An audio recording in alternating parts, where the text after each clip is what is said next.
Okay, hello everyone. Welcome to today's webinar in optoprobe placement in fNIRS research. This webinar is presented by NIRx, complete fNIRS solution provider. And today we'll talk about one of the key points in research, which is reproducibility, right? So how the spatial information from your optodes can help your study to decrease your study variability, make it more robust, and in particular with the longitudinal studies. And I'm happy to have here Dr. Rickson Mesquita, and he has recently published an article on that, and he will talk a little bit to us about that. Before I go on, I will remind you of some points of our webinar. So today we have me here hosting the webinar. We also have Amy and Yasmina in the backstage. If we have anything, if you have any issues, they will be there to help you. Some considerations, so you are all muted. Questions are welcome at any time. Please use the GoToWebinar panel for that. The content will be available on our website in the upcoming days. And if you have any further questions, please mail us at consulting@neurx.net. Thank you.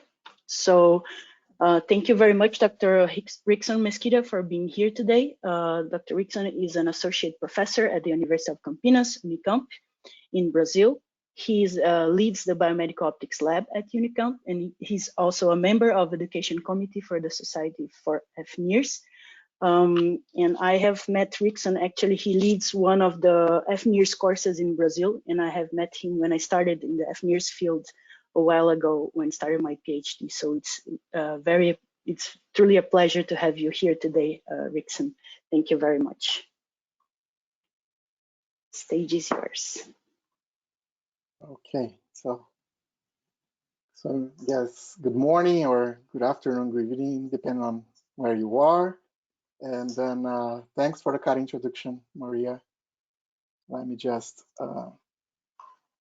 start my screen.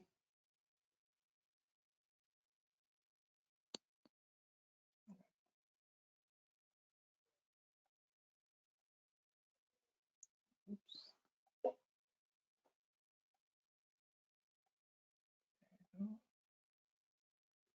Just giving you the presenter rights again. Yeah, okay. I guess I have Tune here. Let me just check. Yes, we can see your screen now. Yeah. Okay, sounds good. So again, thank you very much for the introduction, and thank you, NIRx, for the opportunity to talk a little bit about our recent work, right? I'm planning to say I got, I guess, everything that came to in our lab so that we could actually talk about probe placement in fNIRS research. But I must warn you, this is a long story. And the probe placement is actually the latest that we have in this story. So in order for me to convince you of why this is important, I'll have to tell you the whole story. So let's go. Right. So I guess I don't need to convince any of this audience of the benefits and the potential of fNIRS to image the brain, right? So the technique relies heavily on the absorption of hemoglobin, right? Both oxy and deoxyhemoglobin, they have a different absorption spectra, which means that if you have at least two different wavelengths, you can try to separate the concentrations of oxy and deoxyhemoglobin. Right? So that can tell you a little bit about the oxygenation in blood in different spots and different regions of the brain, right? And we know from the neurophysiology that when the brain functions, right, the brain works, there is a change in metabolism, and we need oxygen to actually meet the demand of the metabolism. That's the main reason why we use fNIRS and blood oxygenation specifically to track the brain at function. very safe, right? Because we are always getting data from hemoglobin. So we don't use any exogenous contrast, which means that we can do 24/7 monitoring if we want. It's very practical, so we can actually do measurements and virtually anywhere we can think of. And mainly, this is actually a drive of the fNIRS development right now, right? The technique is being portable and wearable, which means that you can actually do whatever you want in everywhere you want, right? So, however, I guess everyone who has had experience with fNIRS can't deny that there is a learning curve, right? And sometimes it can be a long learning curve. And the reason for this is actually there are a couple of options, right? So you start with the fNIRS system, right? So you have a couple of options to make: the number of wavelengths, the number of sources, the number of detectors. That impacts your spatial resolution, your coverage of brain function. That the number of wavelengths and which wavelengths you use can impact on the crosstalk, right, between separating oxy and deoxyhemoglobin, things like that. You got to think of the experimental protocol. And the nice thing about being a very feasible technique and practical technique is that we can use this technique for a lot of different reasons, right? So you can do external stimulation and track brain function due to one stimulation or one task, right? Very often you can do resting state, so you can track the brain when it's theoretically performing nothing, right? Or not doing in the resting state, not doing anything specific. And more recently, we've been investigating how two brains interact to one another, right? And this is typically hyperscanning. You can do open tasks and things like that. Once you collect the data, after choosing the system and the protocol, you got to process this data, right? And typically, this is a black box, right? So there are a couple of steps. Some steps are very important, right, and required if you want to go from intensity to hemoglobin concentration and blood oxygenation. You got to do it. Some other steps are not really required in the sense that you can get results without doing them, although some of them are very important, and I'll try to show that over my talk, right? And only after this, you can get results, right? You can see time courses of the hemoglobin going up and going down, or vice versa. You can see spatially where the brain oxygenation changes and how these changes are correlated with your task. Or even in the resting state, you can place one seed, or you can choose one region and see how these spontaneous fluctuations in blood oxygenation are synchronized across different regions of the brain, right? So that's typically what you are interested in if you are doing neuroscience with NIRs, right? And indeed, this is very, once you actually have this learning curve achieved and mastered it, you can do a lot of stuff, right? So this is a very interesting study that we've done in collaboration with Professor Deborah Miranda's group here in Brazil. And it actually, to me, it's a very nice example of what you can do with NIRs. And we measured the motor performance or the performance of babies, 6-month-old infants in a motor task, right? And this is already kind of highlights the very potential of fNIRS. You can measure infants, which is really hard to do it with different techniques, right? And in this case, we were actually very interested in seeing how the motor cortex develops at 6 months. And we wanted to compare full terms with preterm babies, right? So this is a very interesting result. We had a group of babies that were born full term and a group of babies that were born preterms. And then we could actually see, we measured the whole head, and we could actually see the temporal courses, right, at different locations of the head. And we can see that basically there are differences in the groups, right? So The group of full terms have a very robust activation. On the left side, there was a right-hand task. The preterms has a kind of not very robust activation on the left side, right? And you can also compare the time courses, and these results are very similar to what we expect and to what people have previously published in the literature, right? Concerning motor performance in infants, right? So it's interesting. We could actually take conclusions about, right, two different groups, right, the full terms and the preterm babies, and we can see that the response in the full terms are very robust in some locations, and the preterms are not that robust. The problem was that if we compare the map that we get for the babies in whatever groups, right, we had 51 babies, none of the infants showed the same pattern that we measured for either groups, right? So clearly, we could actually compare the groups and even interpret the difference between the groups. But when it comes to really think about one specific baby or one individual baby in either group, the average clearly doesn't inform you anything, right? None of the babies had the same pattern. Some of them actually showed a really robust activation, but they were not in the same channels that we were seeing for the group patterns and things like that, right? Or in all the channels that we saw for the group patterns. Right? And that actually made us think about maybe, I mean, the group averages have a very interesting point if you want to compare groups, but really what we wanted to do is to say what's going on with individuals, right, with each baby, with each subject in our experiments.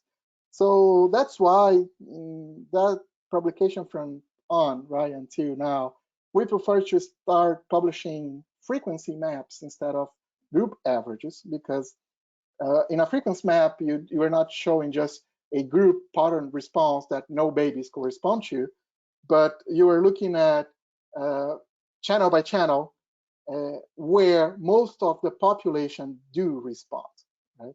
So by comparing, right, we can see that for the frequency maps, we have for the full terms a very robust response in this. Most of the babies, right, responded and positively responded and activated the channels that are within this ellipse. And with the preterm babies, we see a kind of less babies respond, and these responses are more local. And we have a lot of babies, at least over 50% of them, that actually had a substantial activation on the right ipsilateral activation, which you actually don't really see from the group pattern. Right? So this is actually one way if we want to really understand what's going on with the population and not just the group response.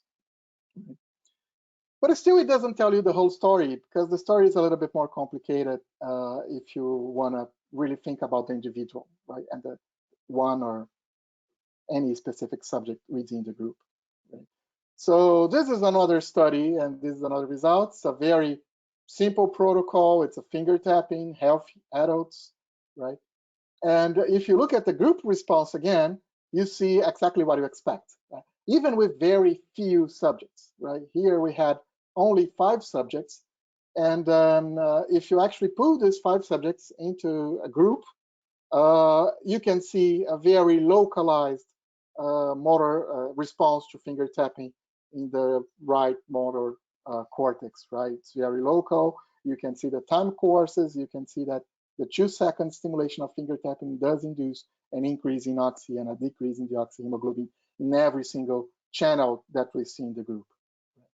The problem is, if you look at just one of these subjects, right, and collect the same protocol at 3 completely different days, you get completely different results, right? So in this case, for example, day 1, we didn't see any activation for one specific subject, right? And the same subject performing the same task and the same protocol in the second day, we do see a robust activation in the motor cortex, right? And the third day, it's a completely different day, performing the same task and the same experimental protocol with the same technique. We see an activation at the ipsilateral and more anterior, right, response than what we would expect, right? So although in a group response things are very robust, right? If you look at one specific individual within this group, it's a very variable response, and this has been characterized in the fNIRS literature for quite some time, right? We're not the only ones and the first ones to report that. A lot of people before us reported as intra-subject or inter-subject variability as well, right? And it's not only a problem of the days, right? If you get the same subject and try to repeat the same protocol at 3 different periods of the day, you get, again, completely different results. So this is, again, one subject performing the same protocol in the morning, in the afternoon, in the night, and you get 3 completely different patterns of activations, right? So it does have a lot of intra-subject variability, and if you want to really understand the individual and not only the group response, you gotta really go into the details of where this variability is coming from, right? And it's not only task-related protocols, right? So if you look at just resting state, functional resting state, so you're just looking at the spontaneous oscillations in hemoglobin concentrations, right? If you have a group response, you see what's very well known in neuroscience as kind of the resting state networks, right? So you see, depends on where we are looking at, you see that different regions in the brain are very well connected to each other, right? So this is just one example of a motor resting state network, right? Which means that if you look at one specific place around the motor cortex, you see that the ipsilateral motor cortex is synchronized, right? The oscillations in the ipsilateral are synchronized with the other side, and that's roughly appears in all the 3 contrasts, oxy, deoxy, and total hemoglobin, more in total than in oxy and deoxyhemoglobin, right? If you look at the visual cortex, you see the same profile. So these are all known with kind of in a group response to kind of resting state networks. The problem is, if you just get one of these 9 subjects, you see that, and you try to look at the same connectivity or the network, and 3 completely different runs, you see 3 completely different results again, right? So it's not only something related to the brain response to the task, it's something intrinsic to the changes in the in oxygenation or in the technique, right? So bottom line is actually there is a lot of intersubject and intrasubject variability, and this intersubject and intrasubject they limit the experimental protocols that we can do at fNIRS currently, right? So it's not about that averages are not useful, right? They do have their place in science. If you want to compare, like the first example that I gave, if you want to compare 2 different groups, it's fine. But from the moment that you want to know and interpret or transfer whatever you learn for the group to one single subject, you cannot do that, right? So, and the averages can be very, very bad in this sense, because it may create an illusion of knowledge, right? It may create an illusion that if the group response of full terms is like that, that implies that all individuals that have the same profile will respond that way, which is, I hope to have convinced you that it's not the truth, right? And that is actually very critical if you want to do longitudinal studies in general, right? If you want to really track whatever is going on at different periods of time, this variability limits your power to really understand what's going on, right? And the averages won't do much, because the reason you want to do longitudinal studies is because you want to see development of the brain, and each brain is unique, so the development doesn't happen with groups. right? So if you want to look at different cross sections at different points of time, it's fine. You can talk about the groups, but it doesn't tell you anything about how the brain really developed over time, because you don't have any information about specific subjects there, right? So that has a lot of impacts in a lot of protocols that we've been seeing a lot of increasing interest in the fNIRS community, right? So people want to really understand the mechanisms of neuroplasticity being in development with babies, being in brain injuries, right? So how we overcome or one patient overcomes comorbidities in stroke, for example, right? If you want to try to do brain monitoring in clinical applications, this is critical, right? Because it's really hard to compare two different points, knowing that even if you don't do anything, the results can be completely different, right? And neurofeedback, brain-computer interfaces. So there's a lot of if there is a lot of variability at the intra-subject level, you can't really say much in terms of the mechanisms behind all this that you want to study, right? So that made us actually to question this intra-variability, intra-subject variability that we were seeing, right? So the first thing is actually, is this specific to fNIRS, right? Is this a problem that fNIRS has, right? And I can tell you that no, right? It's not a problem. It's not a privilege in a sense to fNIRS only, right? So almost 20 years ago, people have published this type of variability in fMRI as well, right? Which is the widely used neuroimage technique nowadays and for the past 20 years, I guess. Right? So this is a very interesting study from Michael Miller in Stanford, I guess. And he was actually doing an fMRI task with, it's a retrieval task, so it's a word recognition. People were given a lot of unrelated words, and during the task, they presented one word, and the person had to decide if that word was present in the list of the list of words that the subject had to memorize first, right? And they do have a very interesting group response, which is shown here in the end. But if you look at all the 9 subjects, they have completely different response. The voxels that are more significant activated, right, were very different in all the 9 subjects. And they do repeat this task for the same subject, right, to analyze the intra-subject variability. And this variability was very low, right? Except for one of the subjects, all the variabilities were very low. So they can't even agree in the same subject 2 different sessions, the same way that we have seen with fNIRS. So it's not very specific to fNIRS. This is a problem, or this intra-subject variability is present in any technique, right? And well, you can say that if it's not related to the technique, maybe it's the natural variability that people have, and that's actually the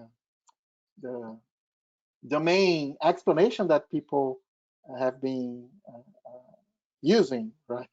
So it's natural variability, and there's not much you can do. Well, if we accept that, maybe we should not be doing the questions that we were interested in doing, right? So either we have to accept this natural variability and just stick science to group responses, which it's not very informative, or you can try to decrease the fNIRS variability. And what can we do to decrease the fNIRS variability is what my group have been asking ourselves in the past years, in the past, I don't know, 5, 6 years from now. So if you go back to the data acquisition and analysis roadmap, there is one thing that there is a lot of margin that you can investigate, right? And this is this black box, right? Because there are a lot of steps in data processing, not only in fNIRS, but in any neuroimaging. There's a lot of steps in data processing, right? And for fNIRS protocols specifically, there's a lot of stuff, right? So the fact that the technique is very practical means that we can do a lot of experiments that we cannot do with other techniques. And this typically involves movements, right? If you're doing experiments with infants and you are not sedating them, they will move, they will feel annoyed with something on their head, they can feel hungry and things like that, right? One thing that we know, it's part of the story, is the amount of systemic physiology that NIRs can collect, right? So we typically say that NIRs has a very high temporal resolution, which is usually a good thing. The bad thing that comes with it is actually we're sensitive to all the hemodynamics or to all the changes that the body has in the hemodynamics, right?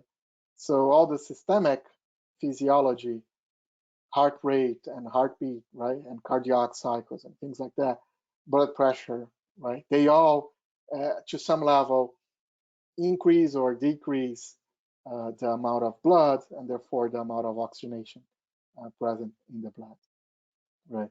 So you have a lot of vessels, right, the extracortical contributions. So these are all things that are present there, and we need to really consider and ask ourselves whether we can do better in order to decrease this variability and therefore increase the reproducibility, at least in the intra-subject level, right? Science, above all the things that I already said, there's another problem, right? So I think that science should be reproducible at some level, right?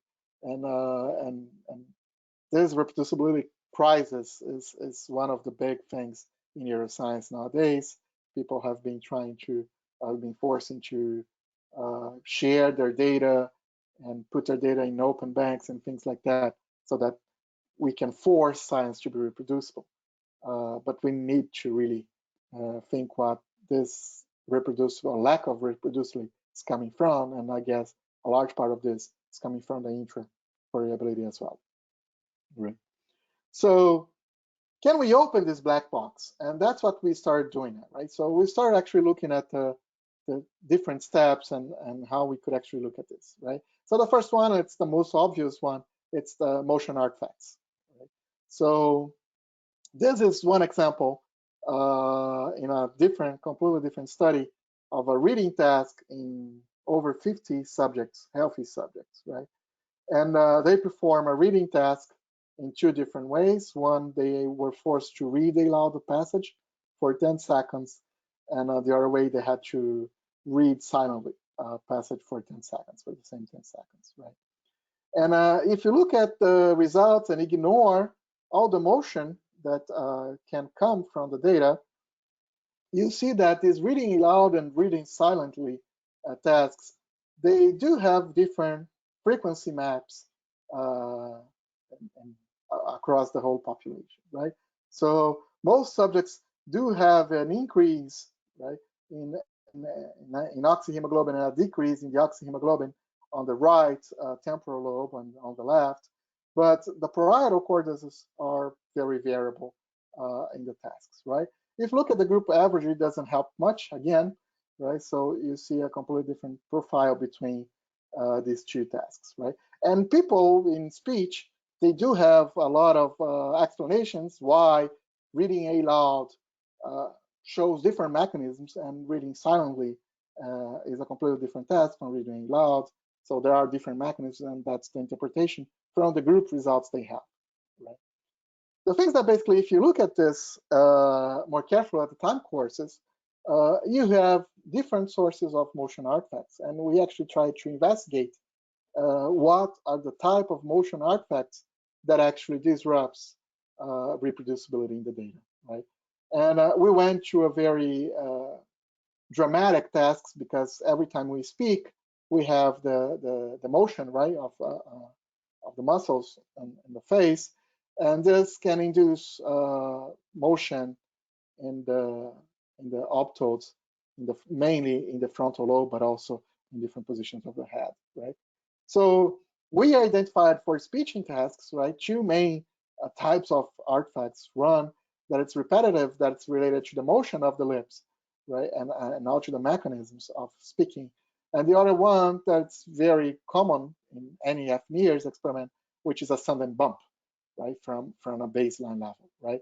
So this motion affects dramatically the frontal side, right, because it's more close to the face, right, to the plate, to the mouth, which is actually doing this work of speaking, while these bumps can happen basically everywhere, right, and affects a good amount of people, not everyone, whereas the task that actually moves the mouth actually affects almost 100% of the people here, right?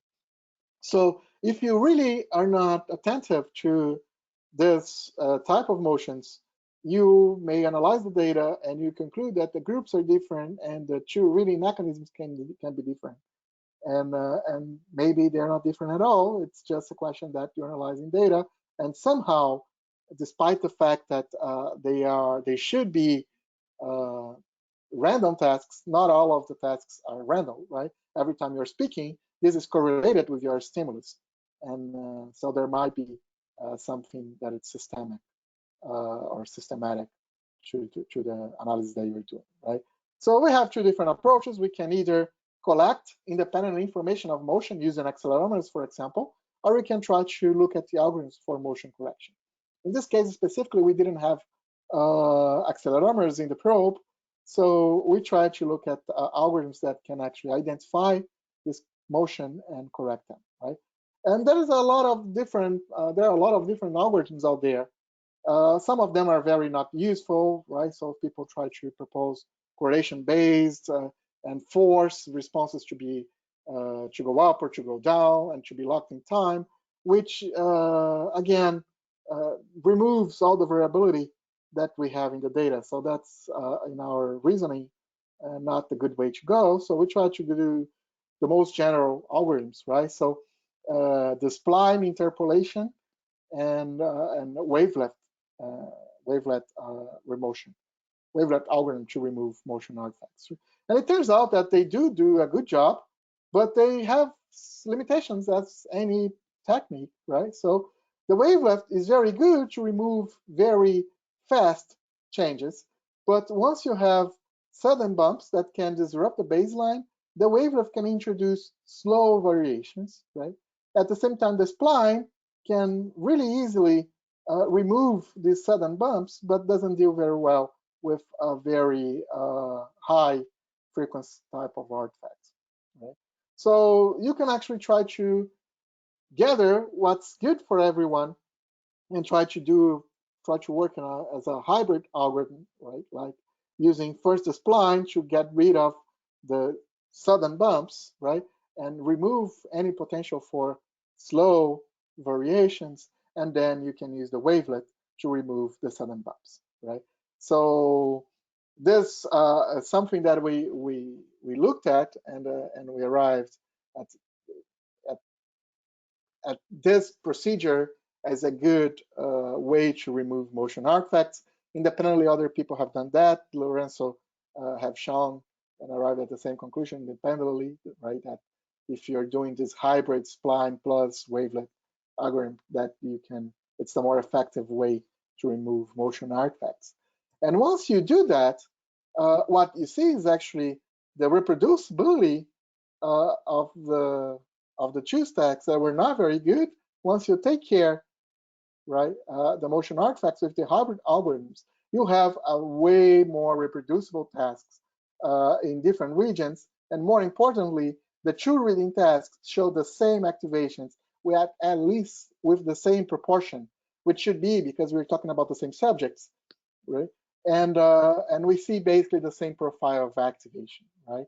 And if you're doing just wavelet alone, right, which people usually take care of, because if you do the wavelet, you remove the high frequency artifacts, but you don't, and people think that you can actually remove these low variations with filtering, right?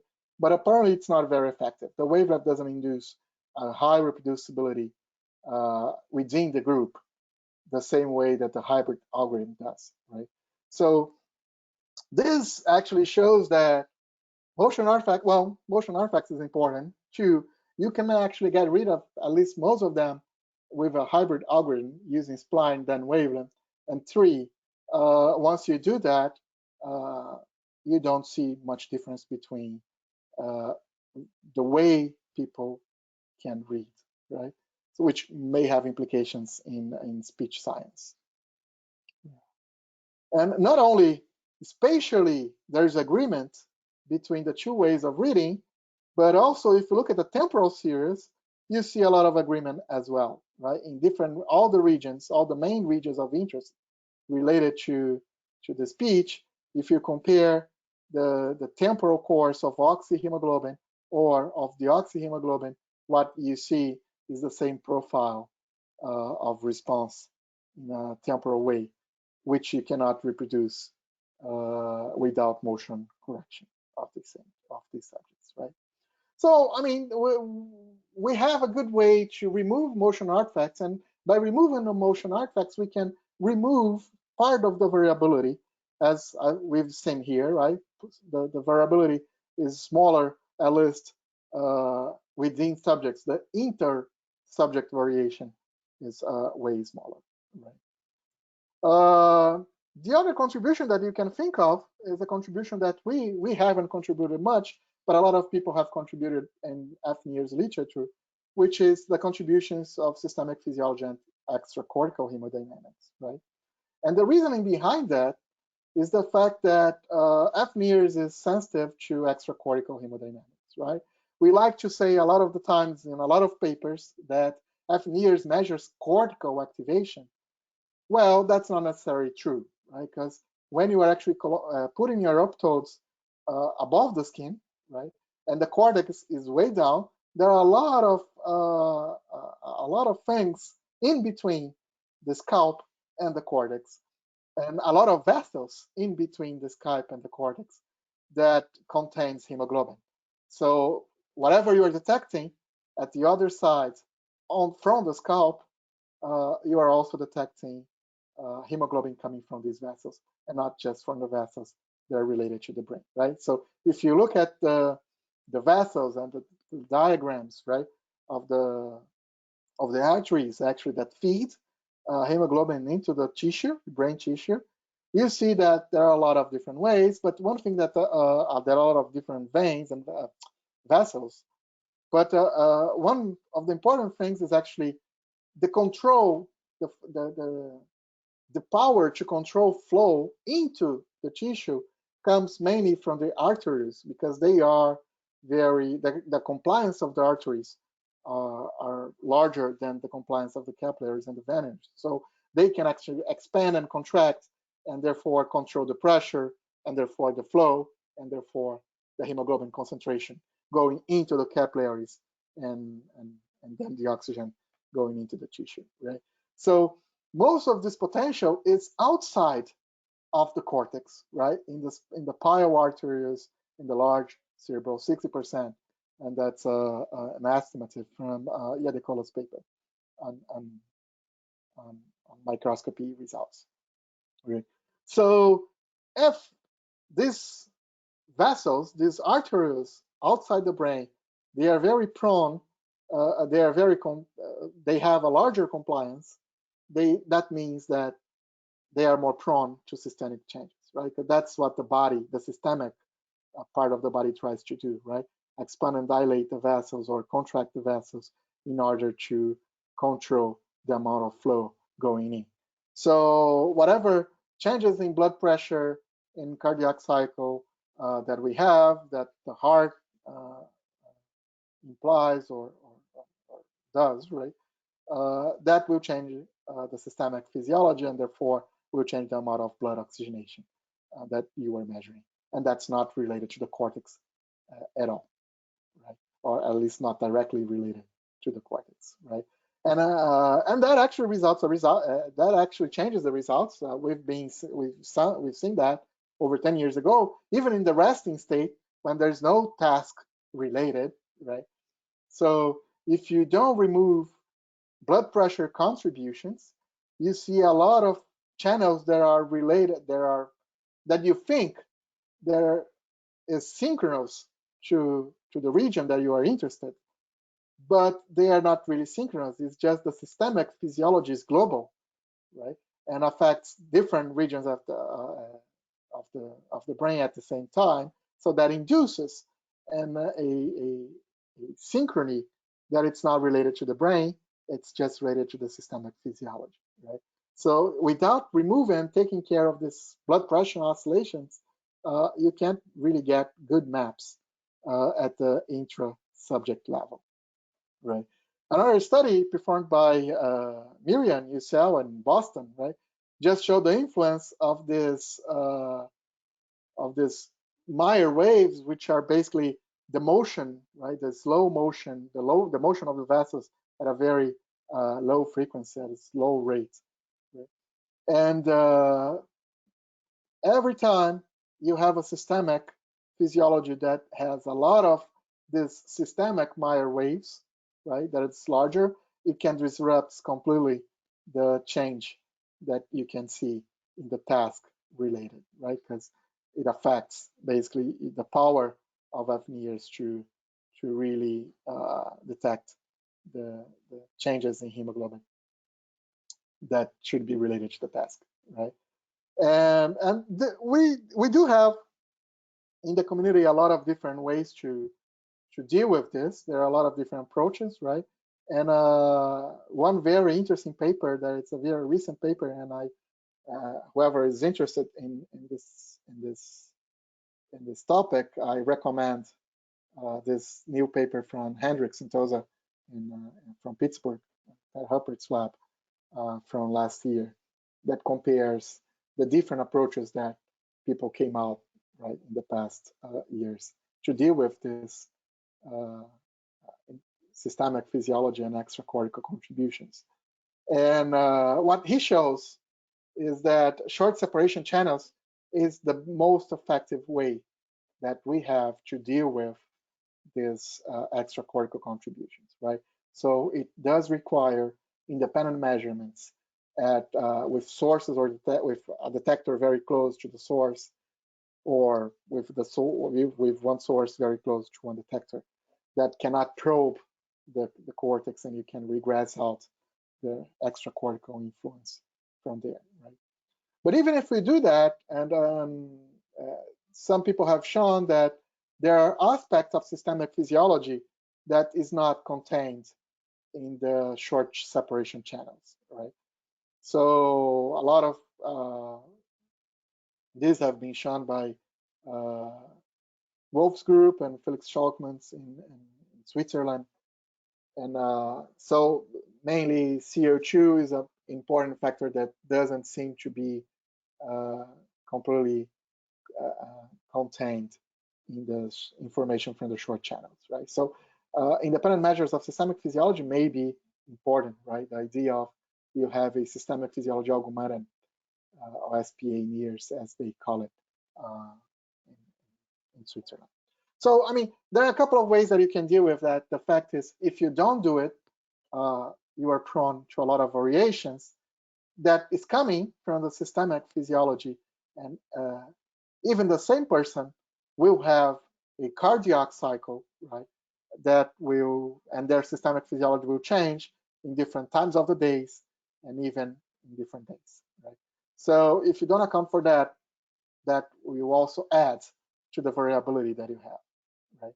So this is something that we can do. We can deal with systemic physiologies, we can deal with motion effects, and hopefully decrease the intra-subject variability that we have in our data, right? The other things, there's not much that we can do to decrease the intra-subject variability, because there are, right, there is also a procedure to convert all the intensity to hemoglobin concentrations, and there may be problems there as well, right? So the partial volume effects and things like that, but they are all systemic. Most of the times they're all systematic sources of error.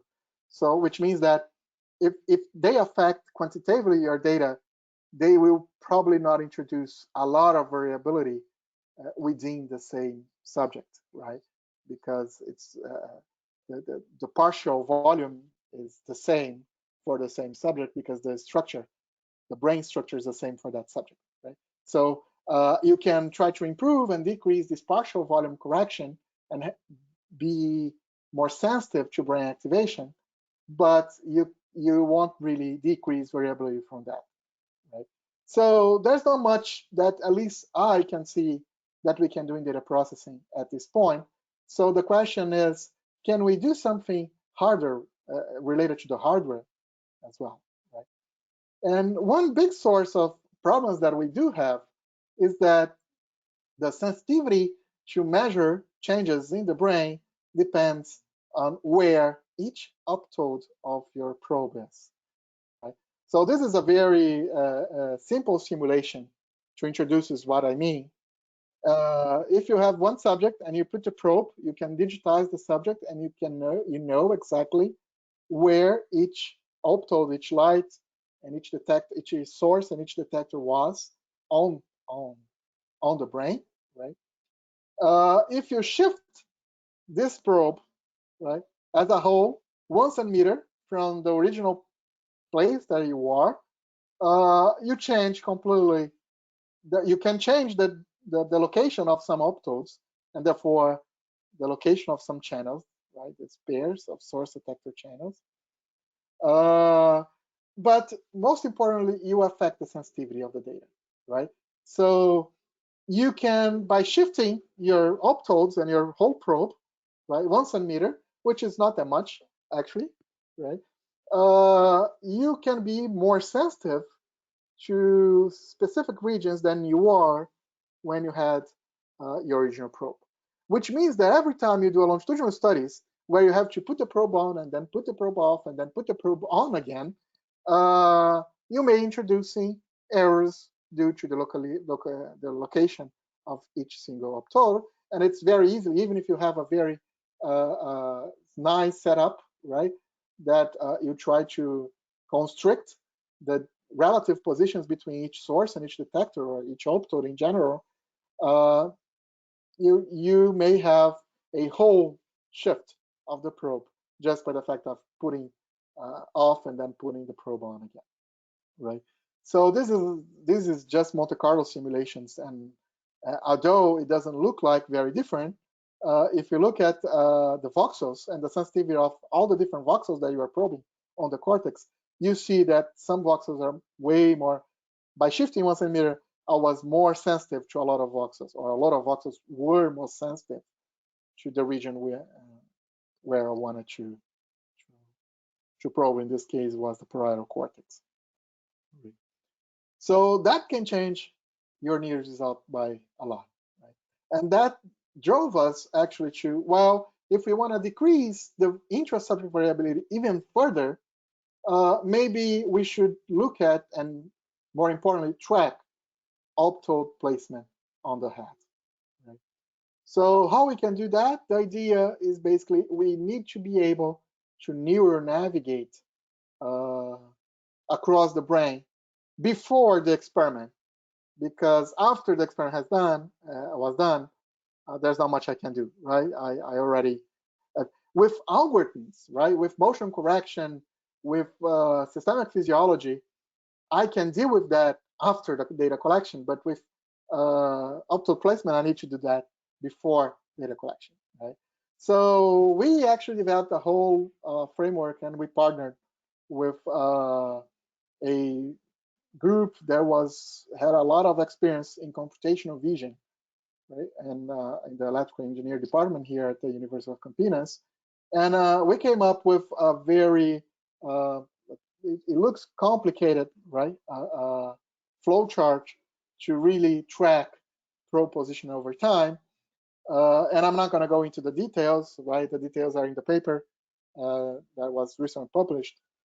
But I'm going to go to the main aspects of this, right? So first of all, in order to neuronavigate very accurately, you need structural information of the brain of each subject. So in this case, we implemented that by having an independent MRI, structural MRI scan of each subject that we were performing data, right?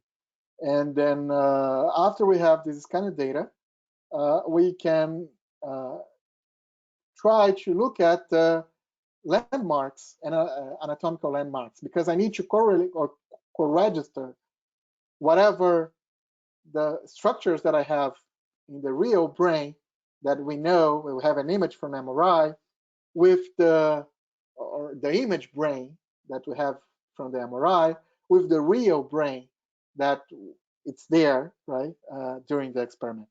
So the way we do that is we co-register.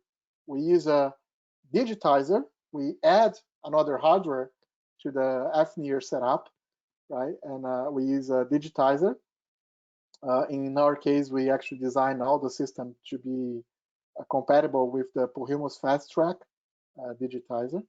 And we choose, in our case, we chose 7 anatomical landmarks that we used.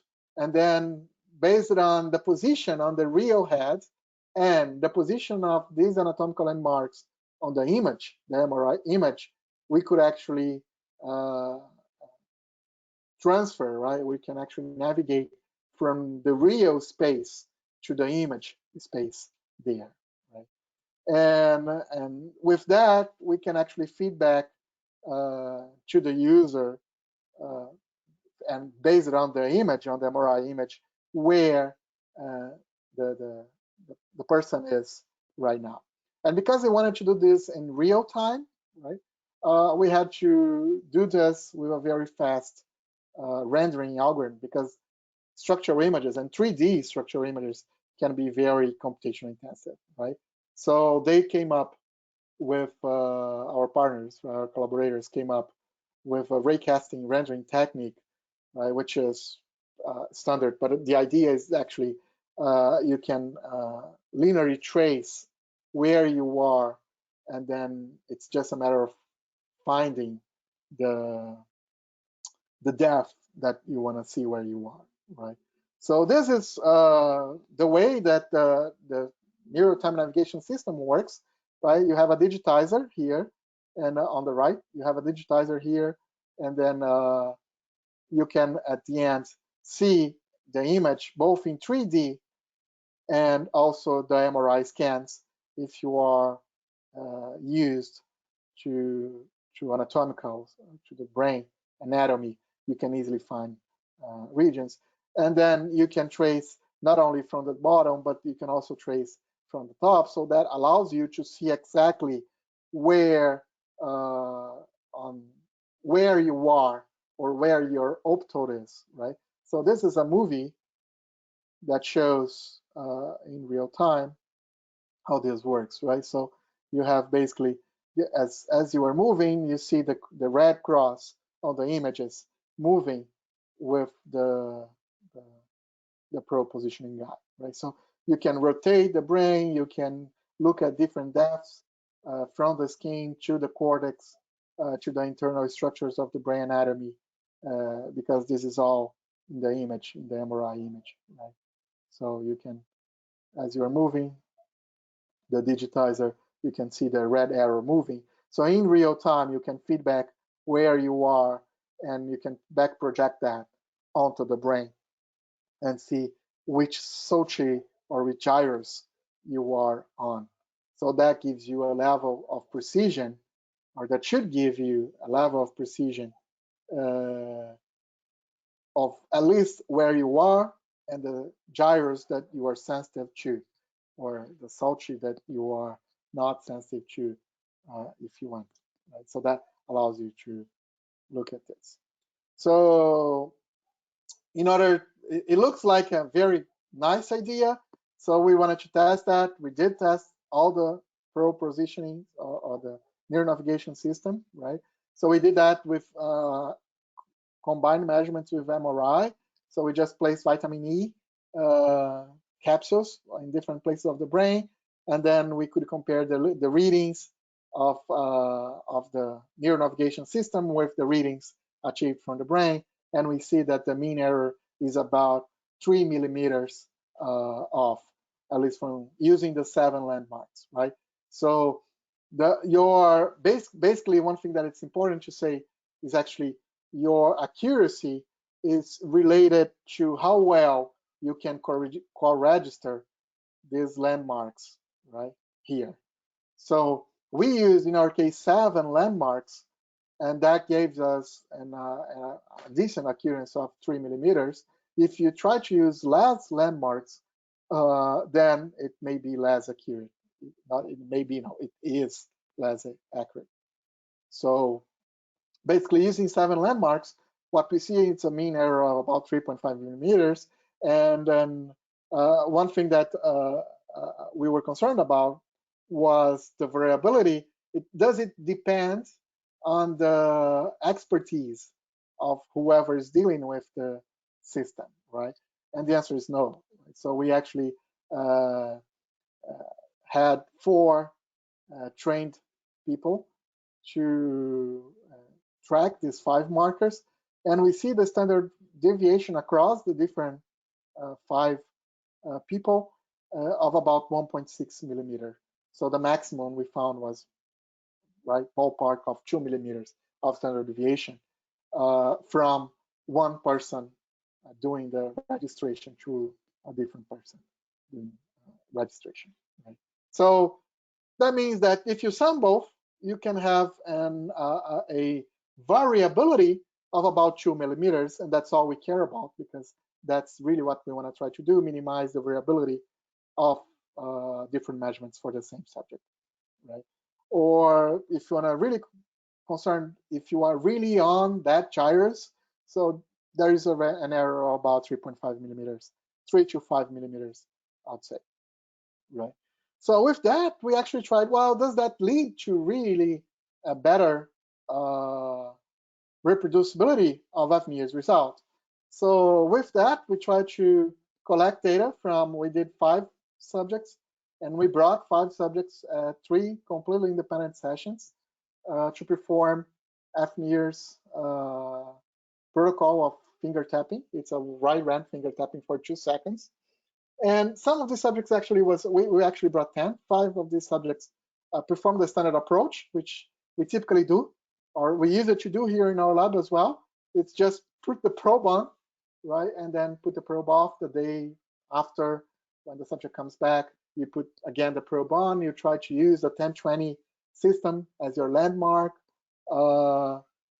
and you can see that if you repeat the same experiment 3 times, except for 1 subject that was very reproducible, none of the subjects were reproducible at all, right? So we do see in independent sessions activation around the motor cortex, but they are at different channels, they were at different locations, and in just 2 subjects out of these 5, the same channel was activated more than once. The other protocol that we tried was what's called the guided approach. So we used the information of the neuronavigation in real time, right, to neuronavigate on the motor cortex that we want, and we aligned one of the optodes with 1 reference landmark there on the neuronavigator. And every time the subject would come back, we would actually use the same reference point to put the probe on. And if you do that, you can see that, first of all, we were more sensitive to the brain response. And not only that, it doesn't really matter when you perform the protocol. You see that at least in 4 of the 5 subjects, we were able to see the same channels being activated the 3 times that the subjects came back, right? So which is the red channels marked down here, right? So you can actually compare the size of the response and also the overlap of the response across the different sessions, across the different 3 sessions that the subjects performed. And you see that the overlap of the response actually increased by a lot, as well as the size of response. So we can see that there is activation, the activation is more robust, and it's always on the same spot, because we're guiding to that, right? So that really decreased dramatically the amount of variability, at least the intra-subject variability, right? And why is that important? Because I think like this is really where we want to go to do individual and longitudinal monitoring with fNIRS. This has implications for studies with learning and education, which is something that our lab is very interested in as a lab. right? But also has a lot of implications if you are trying to study cognitive development, if you are trying to study impairments of cognitive development, if you are trying to do brain-computer interface and neurofeedback, if you are trying to monitor patients and monitor patient rehabilitation. These are all situations where I really think we should not be thinking about averages, because in every single of these situations, different people will try to come up with different ways to rehab or to train their interfaces, whatever they are, or even the cognitive development in healthy subjects may be completely different from one subject to the other. And that's really what we should be interested about, because we want to learn about this, not because we want to see one group against the other group, but because we want to see how the brain really evolves. And there's a lot of subjectivity in these situations, right? And that's really what we want to do, right? And this is just one example what we in our lab are interested in, which is monitoring brain injuries and how brain injuries evolve for different patients, right? So if you are, to the clinicians, if you have one patient diagnosed with one injury, the evolution of this patient, or two different patients with the same diagnosis, may evolve completely different, right?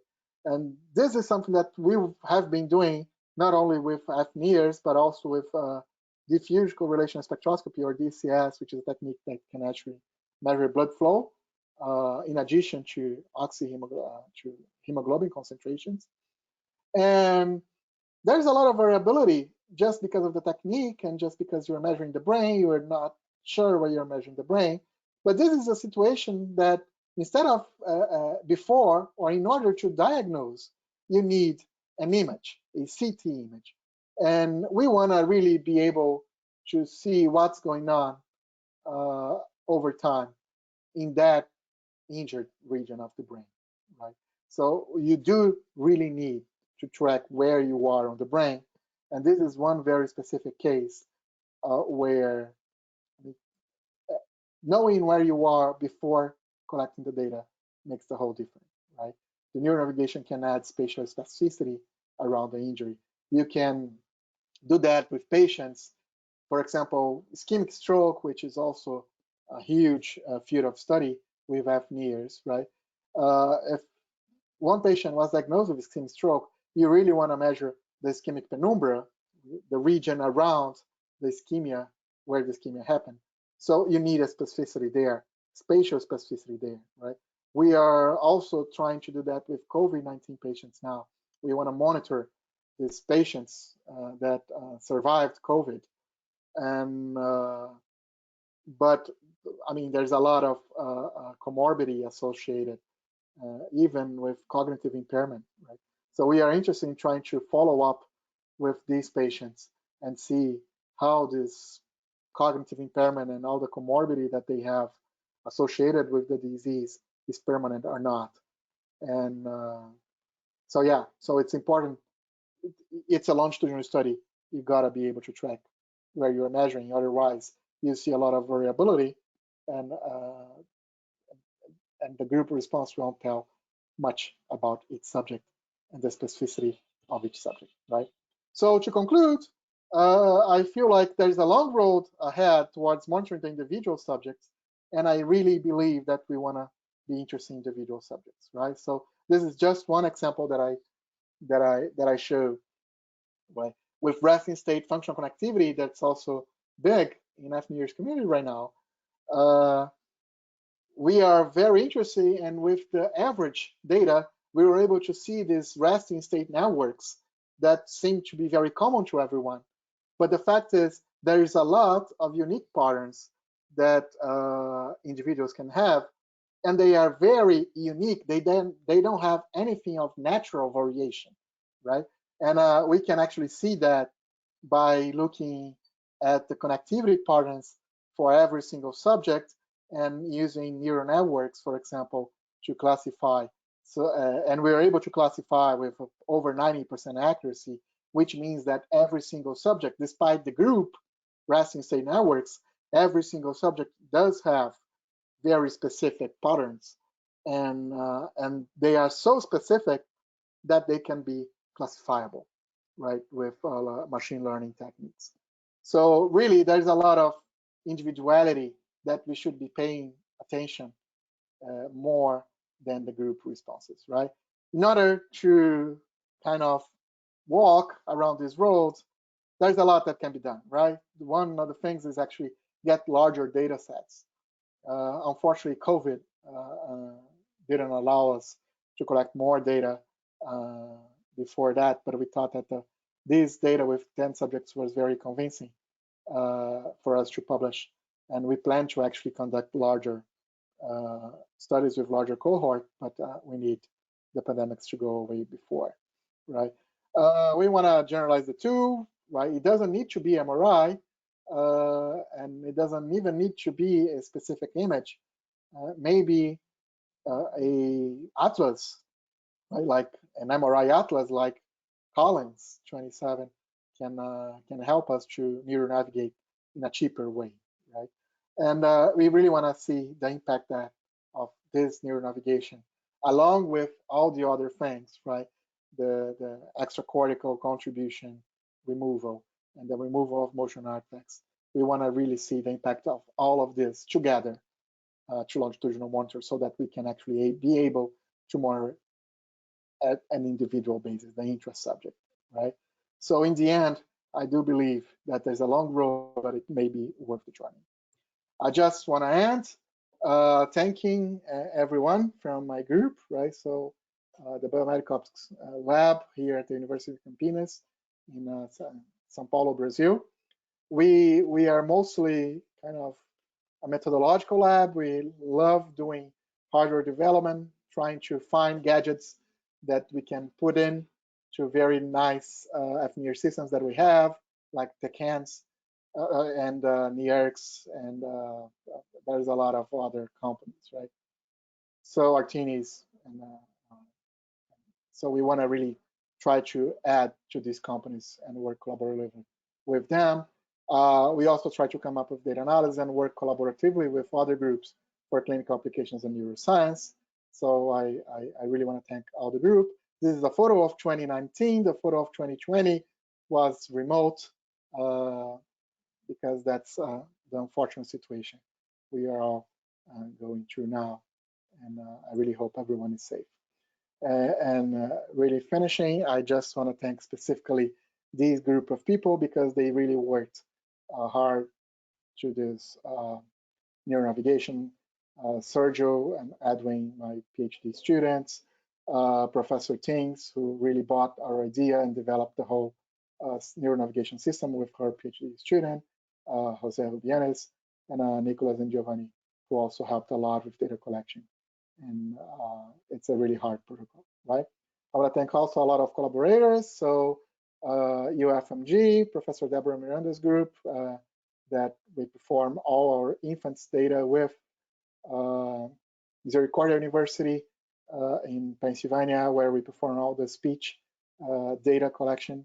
The Brazilian Institute of Neuroscience and Neurotechnology, and a lot of hospitals where we are actually working on this clinical monitoring here in the state of São Paulo, and last Western University, where we are planning to do these studies in functional connectivity, very specific to individuals. So with that, I went, and I want to thank everyone for the attention. I'm happy to answer any questions that you might have. Thank you. Hello, Rickson. Thank you very much for your presentation. It was really, really nice to know all how that came from, like, all your research and all the questions you made, the group made, and how this is contributing to the fNIRS world, I guess. The first question actually you answered was about the atlases. So I was wondering, it was actually my question. I was wondering if the MRI scans could be ever substitute for an easier solution like an atlas, and I think you are already thinking about that. So that's pretty interesting. Another question that we have, actually, two people asked about that was about the 10-20 position, right? So a lot of the fNIRS equipment do use a cap that has a 10-20 position on it, and they were asking, so if it's sufficient that I just place my cap correctly, with the fiducials and everything else, or it's should I need a digitization on top of that, especially for one of the questions, especially for preschoolers, which I think it's a bit more complicated. Yeah. Well, so the 10-20 positioning is the best we can do without a neuronavigation system. Right? So what I really and what we showed in our data is that it's the best we can do, but it's not enough. It's still this positioning still yields a lot of variability in the data, right? If you try to do the same protocol with the same subject in two completely different days, you get probably completely different results. So, so to answer the second part of the question, do we really need a neuronavigation system? I think that it's important to know the research question that we have, right, or the person has. So if what I would say is actually, if you are really trying to compare longitudinally, right, data, if you're trying to compare data that you collect at one instant in time and then data that you collect in a different month or I don't know, different days and things like that, I would say that the 10-20 system is not useful, right? So the most you can do with the 10-20 system is average the data and compare different groups. But which is fine if that's your research question, right? If you want to compare one group of subjects with another group of subjects, that's fine. But what you cannot do is to translate whatever you learn from the group to specific individuals of that subject, right? It doesn't mean that if you have more activation in one group, subjects that are within this group, we will also have more activation of whatever is seen for the group, right? So that's what we've been seeing. So it really depends on the research question. What I do recommend if you are trying to do questions like longitudinal monitoring, neurofeedback, or the impact of things like that, yes, I guess I'm afraid you do need a neuronavigation system, right? With preschoolers can be even harder, because if I'm not mistaken, it's not my field, but if I'm not mistaken, their brain changes depending on the age. The brain size will change, which means that the positions will also change, right? So it's even something that will add to the variability, and then even with the neuronavigation system, you may have more variability because of the change in the brain size. True. Yeah, and especially for these developmental studies, I guess, like looking at a child development, that would be a bit more, I have to think about this. One question on the digitization still, like so you show that fluxogram, right? So you have the MRI data, and then you have the digitization, and then you can translate all of that. If I don't have this MRI data, would this digitization work alone? Would it also be helpful? Well, you need a reference image, because the whole idea behind it is, well, from the real data, right, which is the subject and the head, you can't know where your primary motor cortex is, right?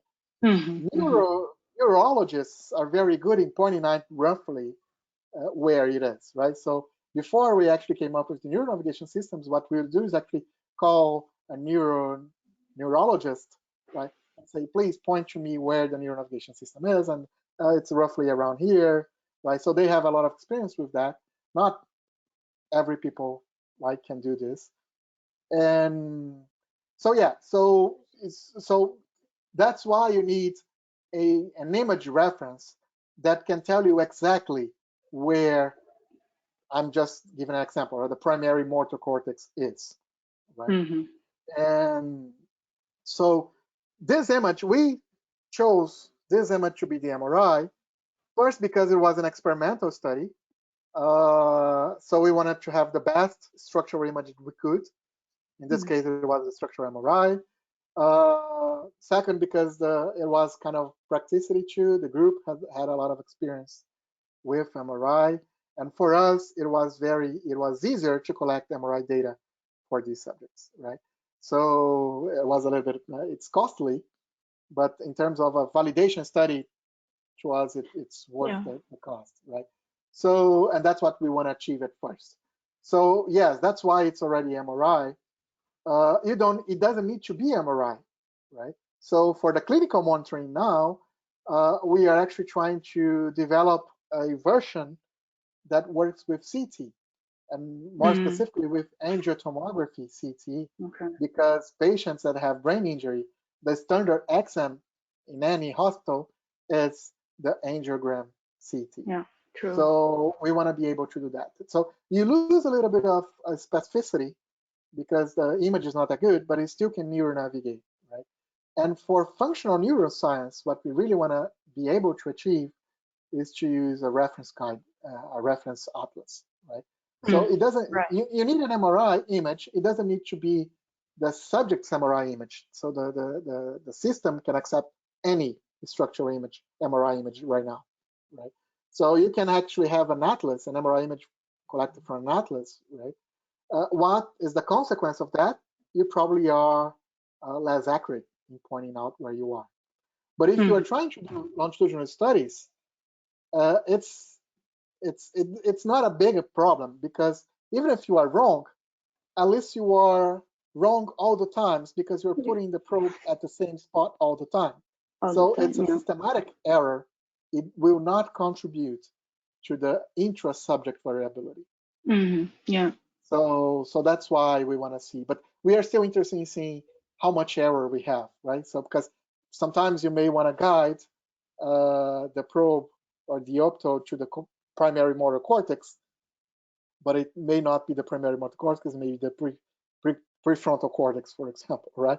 So because your images that you use as a guide is not a reference, it's not a good reference. So we still want to see.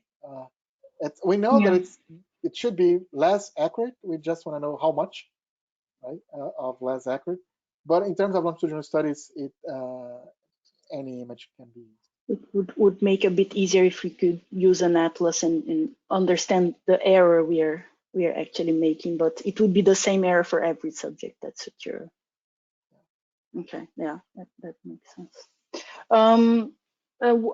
Again, in this neuronavigation or digitization, what's the typical error you encounter when doing this kind of registration? What do you have to be attentive to when you're performing these digitizations for the probes? I guess the most important thing is actually you gotta get it right at the first time, right? Because what we do is actually we neuronavigate. So first of all, you need some basic knowledge of. You need at least one person with basic knowledge of anatomy, right? Because you gotta be able to, among all the curves, right, and the features that you have in the brain, point to where exactly you want to be more sensitive to, right? Where in the brain. So I guess getting this first spot is actually the tricky part, right? So my students who actually perform this experiment, they had to learn how to recognize in a real brain anatomy, where the motor cortex was, right? So that we know we can recognize the feature, and then we can recognize that it's before the feature or more anterior to the feature and things like that. So once you get it right the first time, you mark it there, right? And then it's just a matter of guiding your optodes to that point. Once you have the first optode on the right spot, then the 10-trend systems, right, and the cap, and mainly NIRx cap, which is really good because it's just a matter of just fixing it at the end, right? So so once you get it right for the first optode, then you make sure that you press and you pull the cap, and there will be still a lot of variation as you go further away, but at least you know that your region of interest is secure, right? And Okay. in the right spot. So I guess that's the hardest part, to get it right the first time. And I see that you recommend trying to get this spot exactly very close to the region of interest for that research specifically, because farther away you have more. Okay. Yeah, and I just showed here the results that we got for the neuronavigation system, right? Which is the best that we have. In the paper, we actually present the errors that we got also not only in the neuronavigated region, but also in the whole motor cortex and also in the whole brain, right? Because we had optodes that were outside the motor cortex, and we were interested in the motor cortex because we were doing a motor task. But and the bottom line is, at the end of the day, you improve everywhere, right? We see a large improvement even in the furthest optode that you have from the region you are neuronavigating, but it's a less of improvement from the neuronavigated region. Right? So, but that's the hell, and it's fine if you want to do a cognitive task that you know, for example, that you expect at least an activation. If you're doing, for example, an auditory task or a verbal task, you expect activation at least in 2 different spots, right? Broca's, vernix, and somewhere in the prefrontal, right? So it's fine. You can mark 3 points. It's gonna take a while. It's gonna take longer the first time, so that you can mark. Now you gotta get it right, not only the first time, but you gotta get it right 3 times, right? At the first time. Yeah. One at every single spot that it's sensitive, and then you can neuronavigate at these 3 points. It's gonna take a little bit longer, but it's gonna be safe in the sense that you are always measuring the same spot. Therefore, there's no variability due to anatomical sensitivity. Therefore, your chances of getting data that is more reproducible are way higher. Yeah. No, so I guess it's worth the time, because the protocol time is already too expensive, right? Not only the subject that you get in, and most of the countries you have to pay for this, right? But also, I mean, it's the experimenter time, it's the system time, right? So sometimes this system is shared between labs or between projects, right? So I'll say that this 5 or 10 extra minutes that you have, plus these hours or days that you need to be acquainted with the system, it's worth the money that you lose by collecting data that's not very reproducible. True. And I guess what you said in the beginning as well, we want to push science to be more reproducible. I think that's the whole point, and that's very, very important. I guess we have no more questions for now. If we have any other questions, please let us know. You can always email us. I would like to thank you very much, Rickson, again. Just one point that you mentioned during your talk as well. So when you talked about Hendrik Santosa's paper, he also gave a webinar for us explaining that paper. So if you are interested in understanding more about that paper, you can check in our YouTube or our website. I think it's also there. Yeah, feel free to explore. We also have there. Again, Dr. Rickson's lecture will also be there in our website and in our YouTube. And that's it. Thank you very much again, Rickson. Thank you very much, everyone. Thank you for the invitation. My pleasure. Thank you. See you in our next webinar, which will be about our new feature of hyperscanning in the NIRs Part 2. Thank you very much. Bye-bye.